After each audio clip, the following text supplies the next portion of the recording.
সাকিবের সঙ্গে যে আমি একই হোটেলে ছিলাম, একই হোটেলে রুম শেয়ার করেছি, ডেটিং করেছি, যে ওকে আমি বিয়ে করছি বা ওই আমাকে বিয়ে করছে বা আমি প্রেগনেন্ট, কিছু কিছু জায়গায় আসতেছে। তা খালাম্মা, আপনি সাকিবের সাথে কোনো আকাম করছেন নাকি রুম ডেট করছেন নাকি আপনি প্রেগনেন্ট, এটা আমরা কিন্তু কেউ জানতাম না। আপনি এসে অনলাইনে বালপাকানামি করতেছেন, এজন্য আমরা আপনাকে চিন্তাছি আর কি। আর আগে জানতামই না যে আপনি একটা নায়িকা। মানে দেশে একটা রুচির দুর্ভিক্ষ চলতেছে, আপনার মতো মেয়ে কিভাবে নায়িকা হয়? খালি একটু জ্ঞানের অভাব আছে। কেন ওর থেকে অনেক বড় বড় স্টাররাও আমাকে প্রপোজ করেছে, এটা আমার কাছে কোনো কোয়ালিটি মনে হয় না। যারা ওরে বাবারে, ওরে বাবারে, খালাম্মারে দেখি সাকিব খানের থেকে বড় বড় স্টাররা প্রপোজ করে। তাই ওই দিন ওনার বাসার সামনে দেখলাম সালমান খান, শাহরুখ খান, তারপর আবার মনে করেন আল্লু অর্জুন, রামচরণ, এগুলো সব ওনার বাড়ির সামনে আসছে যে ম্যাডাম একটা অটোগ্রাফ, আর হাতে দেখি সবারই ফুল আছে। মানে ভাই ভাইরাল ধান্দায় মানুষ কত কি বলে।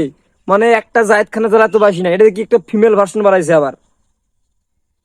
মানে দেশে ভাই রুচির দুর্ভিক্ষ চলতেছে। মানে আপনারা কি ভাই আগে থেকে কেউ জানতেন যে এই মেয়ে নায়িকা? মেয়ে তো না, মহিলা। ঠিক সময় যদি বিয়েটা করতো, এখন আমার মতন একটা যুবক এরকম চলাচল করতো আর কি।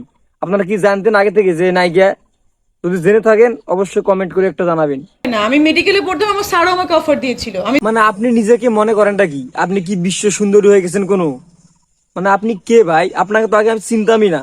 আমি কেন, কেউ আপনাকে আগে চিনতো না যে আপনি নায়িকা, আমাদের দেশের একজন লোক। আপনারা কেউ চিনতই না।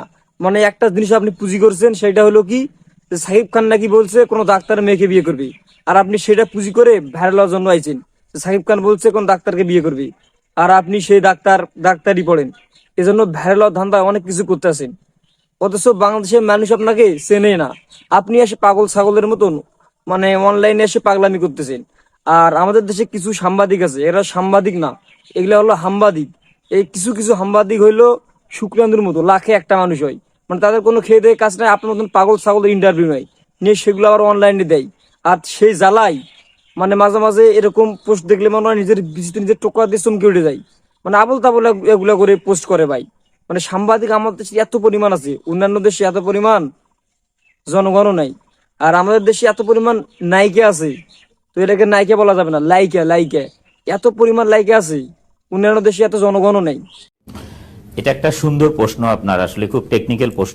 ভালো হয়ে যা, এখনো সময় আছে।